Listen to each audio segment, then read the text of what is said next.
नमस्कार। जंगली खेती पाठशाला में आप सभी का स्वागत है। आज हम देखते हैं कि जैविक कार्बन अगर हमारे भूमि में रहता है तो उसका सबसे ज़्यादा असर कहाँ पे और कैसे होता है। तो देखिए, आप ये देखिए, जैविक कार्बन है पत्तों का अवशेष। पत्ते हो गए, लकड़ी का टुकड़ा हो गया, किसी भी फसल के अवशेष हैं, वो ज़मीन में अगर हम रखते हैं और तो हमारे ज़मीन की उपजाऊ क्षमता कैसे दिन प्रतिदिन बढ़ती है और बढ़ने के पीछे क्या क्या कारण हो सकते हैं, तो इसे देखते हैं। देखिए, ये रखा हुआ है, जो आम के जो पत्ते झड़े हैं तो रखे हुए, तो देखिए आप आसपास देखिए, पूरी तरह से खरपतवार ख़त्म हो चुका है। और खरपतवार अगर अपन देखते हैं, अब यहीं देख रहे हैं, तो ये देखिए, जहाँ पे सूखे पत्ते नहीं है वहाँ पे खरपतवार है, और जहाँ पे सूखे पत्ते रखे हुए हैं और वहाँ पे आप ध्यान से देखेंगे तो कहीं पर भी कोई खरपतवार दिख नहीं रही है। तो एक लाभ तो ये हो गया है, और दूसरा लाभ है कि हमारे जो केचुआ जो ज़मीन के को उपजाऊ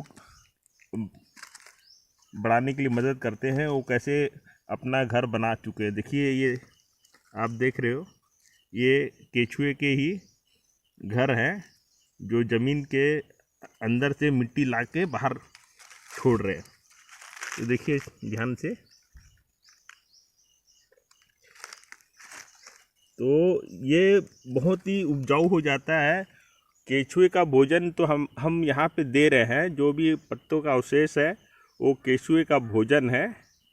उसी से ही अपना भोजन बनाएंगे और ज़मीन को जैविक कार्बन की जो सूक्ष्म मात्रा को ज़मीन में प्रसारित करते रहेंगे। तो इस तरीके से जैविक कार्बन बढ़ेगी और ज़मीन की उपजाऊ क्षमता भी बढ़ते चले जाएगी। आप यहाँ देखेंगे, जहाँ देखोगे आपको केचुए के छोटा छोटा हमारे घर आपको दिखेंगे। ये देखिए, और इस वजह से क्या होता है, बहुत ज़्यादा बारिश होने के बावजूद भी हमारे जो खेत है, खेत में पानी रुकता नहीं है और अपने से ही रिसाव हो जाता है। और मैं आपको दिखा रहा हूँ, ये देखिए, ये केचुआ अपना घर बनाया है और घर बनाने के बाद मिट्टी को ज़मीन के नीचे की मिट्टी के ऊपर ला के रख दिया है। तो इस तरीके से जैविक कार्बन हम जितना ज़्यादा अपने भूमि में देंगे, उतनी ज़्यादा मात्रा में सूक्ष्म जीव का विकास क्रम बढ़ेगा और हमारी ज़मीन की उपजाऊ क्षमता दिन प्रतिदिन बढ़ते चले जाएगी। जहाँ तक आज के समय में मेरे ही क्षेत्र में एक जगह है, तांदुला का कछार इलाका, जहाँ पे करीब 10-15 साल से खेती किसानी होती रही है। तो यूरिया, डीएपी, कीटनाशक का अंधाधुंध प्रयोग हुआ है उस जगह में। तो आज वहाँ की ज़मीन पूरी तरह से बंजर हो चुकी है और किसान वहाँ तो काम करना छोड़ चुका है और दूसरा काम को पकड़ लिया, जो खेती छोड़ के दूसरा काम पकड़ लिया है और ज़मीन का सही उपयोग नहीं कर पा रहा है।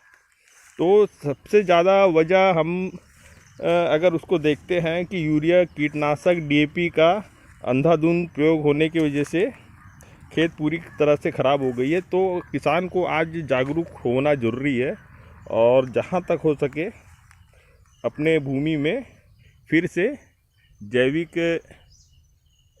कृषि को अपनाना होगा और ज़मीन की उपजाऊ क्षमता बढ़ाने के लिए सबसे सस्ता सुलभ माध्यम है कि अवशेष पत्ते को भूमि में ही पुनः स्थापित कर दी। जैसे ये खरपतवार आप देख रहे हैं, तो ये खरपतवार आप जो देख रहे हैं, तो ये खरपतवार कोई हुआ क्यों है यहाँ पे, क्योंकि यहाँ पे हम कोई फसल लगाए नहीं है।